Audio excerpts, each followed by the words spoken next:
Social মিডিয়াত বহুতে আহে, বহুতে বিখ্যাত হয়, পৰিচয় হয়, আকৌ হেৰাই যায়। বহুতৰ ফলোৱাৰ বেছ বহুত বেছি, মিলিয়ন মিলিয়ন ফলোৱাৰ বেছ। কিন্তু আচল বিষয়টো হৈছে আপুনি কিন্তু কেৱল ফলোৱাৰ বেছ লৈয়েই ফলোৱাৰ্ছৰ মনত অটুট থাকিব নোৱাৰে। বহুত মানুহক লৈ আপুনি কাম কৰে, সেই বুলিয়েই আপুনি বহল নাথাকে। আপুনি মানুহৰ মনত স্থান কৰি ল'ব পাৰিব যদিহে তেওঁলোকৰ কিবা সমাধান উলিয়ায়, তেওঁলোকৰ প্ৰব্লেমৰ কিবা চলিউশ্যনৰ ৰাস্তা উলিয়ায়, বা তেওঁলোকৰ জীৱনৰ আপুনি ভেলু এড কৰে।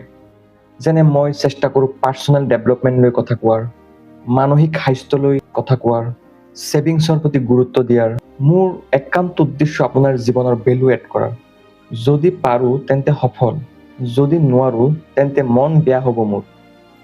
কিন্তু আপোনালোক যিসকলে ভাবি আছে কেৱল ফলোৱাৰ বেচেৰেই মানুহৰ মনত জীয়াই থাকিব, I think they are making a mistake. Thank you.